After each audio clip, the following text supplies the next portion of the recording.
ለአዶናይ ማስጠንቀቂያ ደርሶታል። የኢትዮጵያ አየር ኃይል አመራር አይሾስፒድን ወደ ኢትዮጵያ ለማምጣት እየሰራ ነው ያለነው። ከኮሮና ጋር ሲነጻጸር ይሄ የከፋ ነው ሊባል ይችላል ማለት ነው።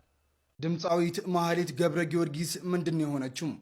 ብዙዎችን ያስደነገጠው አርቲስቷን የገጠማት ጉዳይ እንዲሁም የማልበርግ ቫይረስ በተለያዩ ቦታዎች የተስፋፋ ነው። በአዲስ አበባ ብዙ ሰው ተይዟል። በመጨረሻም ደግሞ አዶናይ የአንድ ትልቅ ካምፓኒ አምባሳደር ሆኖ ተሾሟል። እሊህና የመሳሰሉ መረጃዎችን ይዤ ቀርብ ያለው እስከ መጨረሻው ተከታተሉ። ድምፃዊት ማህሌት ገብረ ጊዮርጊስ ምንድነው የሆነችው?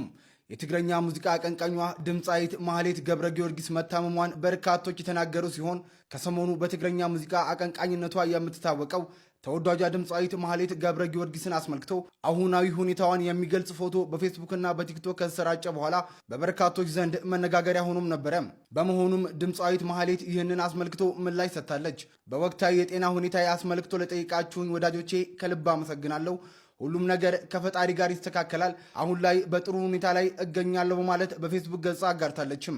ብዙዎች ታውቋታላችሁ። ድምፃዊቷ አርቲስት ማህሌት ገብረ ኢየሱስ እንግዲህ የነበረችበት አቋም ፎቶ ላይ እንደምትመለከቱት መጀመሪያ ላይ በጥሩ ጤንነትና አሪፍ ላይ ነበረች። አሁን ግን በማህበራዊ ሚዲያ ላይ እየተሰራጨ ያለው በጣም በህመም ላይ እና ብዙዎችንም አስደንጋጭ ሆኗል። ነገር ግን አሁን እሷ ምላሽ ሰጥታለች።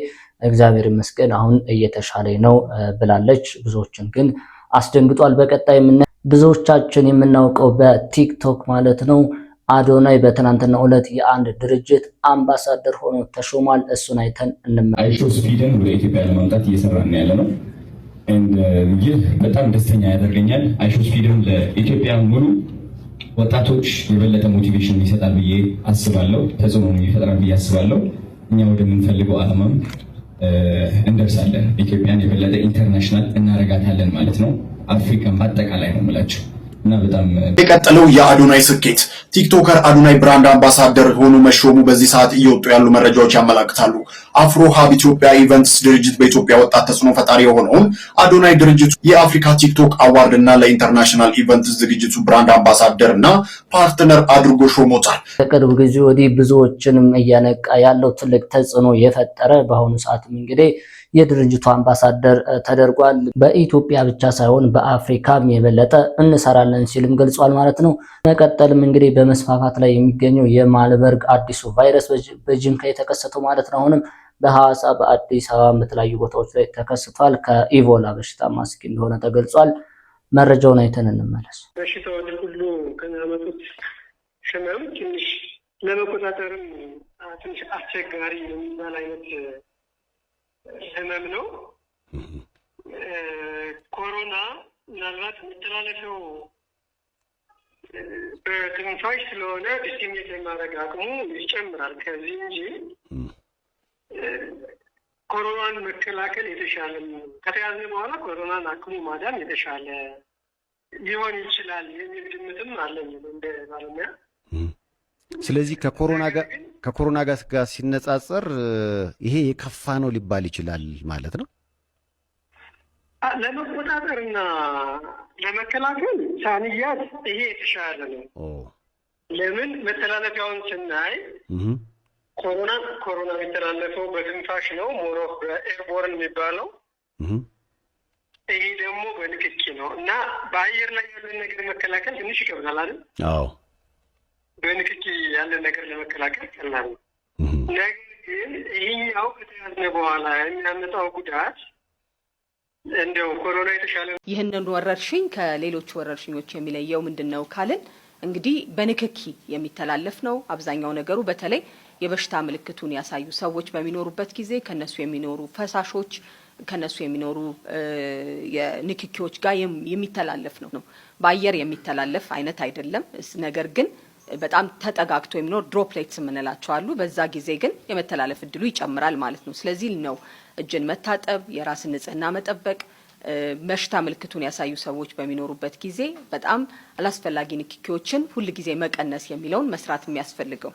የበሽታው ምልክቶችን የሚያሳይ ሰው እንግዲህ በወቅት ወደ ሕክምና ተቋማት በመሄድ የላቦራቶሪ ምርመራዎችን ማድረግ ያስፈልጋል። ምልክቶቹ አብዛኞቹ ከሌሎች ምልክቶችም ጋር ተመሳሳይነት ስለሚኖራቸው በተለይ በትኩሳት፣ የጀርባ ህመም፣ እነዚህ የምንላቸው ነገሮች ሲባል ለሌሎች ለጉንፋንም ለሌሎችም ያሉ ምልክቶች ስለሚኖሩ ለየትኛውም ቫይረሱ ከኢቦላ ይበልጣል ነው የተባለው። ኢቦላ እንግዲህ በአፍሪካ በተለይም በመካከለኛው አፍሪካ ሀገራት በጣም በብዙ ሚሊዮኖች ህዝብን ህይወት የቀጠፈ ነው እና ከዛ የሚበልጥ ነው።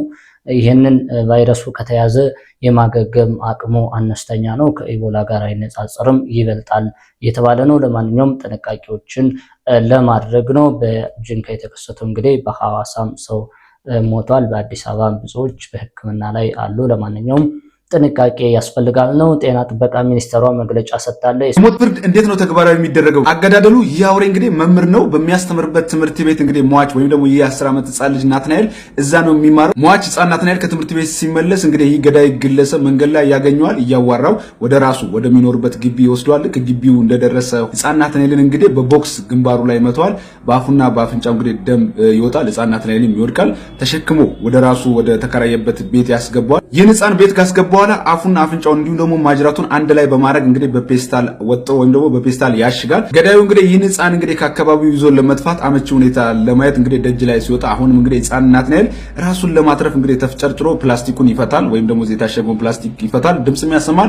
አሁንም ግን ይህ ግለሰብ እንግዲህ አራራለትም ተመልሶ ገብቶ ህፃን ናትናኤልን ድጋሚ እንግዲህ አፉን አፍንጫውን ማጅራቱን አንድ ላይ አሁንም በፕላስቲክ እንግዲህ ያሽጓል ወይም ደግሞ ያስረዋል። እዛም ህፃን ናትናኤል በህይወት እያለ እንግዲህ ፎቶና ቪዲዮ ይቀርጿል ከቤተሰቦቹ ጋር በገንዘብ ለመደራደር ማለት ነው። ነገር ግን ያውሬ ሰውዬ በዚህ አላበቃም። የሟችን ወይም ደግሞ የህፃን ናትናኤልን እንግዲህ አንገት በአንሶላ እንግዲህ አንቆ ነው እንግዲህ የገደለው። አንቆ ከገደለም በኋላ የዚህን የህፃን አስክሬን እንግዲህ አራራለትም በዛው በተከራየበት ግቢ ውስጥ ባለ ሽንት ቤት ነው እንግዲህ ይህ አውሬ የሆነ ግለሰብ የከተተው። ይህን የ10 ዓመት ህፃን ልጅ ገዳይ ወርቅነህ አሰፋ የሚባለው ይህ ግለሰብ ከረጅም ጊዜ ጀምሮ እንግዲህ እቅድ ነበረው። ህፃን ልጅ አግቶ ከቤተሰብ ገንዘብ የመቀበል እቅድ ነበረው። ለዚህም ስራ ሲባል እንግዲህ የፕላስቲክ ማሸጊያ ወይም ደግሞ ማፈኛ እንግዲህ በቤት ውስጥ እንግዲህ አዘጋጅቶ የተቀመጠ ሰው ነበር። የአርባ ምንጭ ሰው ያልሆነ ወይም ደግሞ ከሌላ ቦታ የመጣና እዛው ተከራይቶ የሚኖር መምህር የሆነ እዚሁ ይህ ህፃን ልጅን ከገደለበት ትምህርት ቤት ወይም ደግሞ ናትናኤል እንግዲህ ከሚማርበት ትምህርት ቤት እዛው መምህር የሆነ ይህ አውሬ የሆነው ግለሰብ እንግዲህ በጋሞ ከፍተኛ ፍርድ ቤት ዛሬ እንግዲህ ፍርድ ተሰጥቶታል ወይም ደግሞ የሞት ቅጣት ተበይኖበታል። በአሰቃቂ ሁኔታ የ12 ዓመት መንታ ልጆቹን የደፈረው አባት በጽኑ እስራት ተቀጣ። ተከሳሹ አቡ ነፎ ቢፍቱ የአሰላ ከተማ ቡርቂቱ ቀበሌ ነዋሪ ሲሆን በተለያየ ጊዜ የገዛ መንታ ልጆቹን ባለቤቱ ቤት በሌለችበት ጊዜ ጠብቆ የአስገድዶ መድፈር ወንጀል እንደፈጸመ ተረጋግጧል። በዚህም የአርሲ ዞን ከፍተኛ ፍርድ ቤት ተከሳሹ ድርጊቱ መፈጸሙን በሰውና በሰነድ ማስረጃ አረጋግጦ ተከሳሹን ያርማል፣ ሌሎችን ያስተምራል በማለት በ21 ዓመት ጽኑ እስራት እንዲቀጣ ወስኖበታል። በተለይም አሁን ያሳያቸው ሁለቱም ቪዲዮ በህፃናት ላይ የተፈጸሙ ያሉ ወንጀሎች የተበራከቱ መምጣታቸውን የሚያሳይ ነው። የሁለቱ ህፃን አስገድዶ መድፈርም እንግዲህ ባልተለመደ ሁኔታ ከጊዜ ወደ ጊዜ አዳዲስ የህፃናት ወንጀሎች የተከሰቱ ይገኛሉ። ወላጆችም እንግዲህ በተለየ ጥበቃ ማድረግ እንዳለባቸውም የሚያሳይ ጉዳይ ነው። በመጨረሻም ብዙዎች አዶናይ ማስጠንቀቂያ ደርሶታል። የኢትዮጵያ አየር ኃይል አመራሮች አዶናይ እዛ ተገኝቶ ወታደራዊ ስነ ምግባርን ባልጠበቀ መልኩ ወታደሮችን ሰግጡ ፈምሱ በማለቱ ማስጠንቀቂያ እንደደረሰውና እንዲሁም ቪዲዮዎቹን በአስቸኳይ እንዲያወርዳቸው እንዲደረግ ማስጠንቀቂያ ተሰጥቶታል።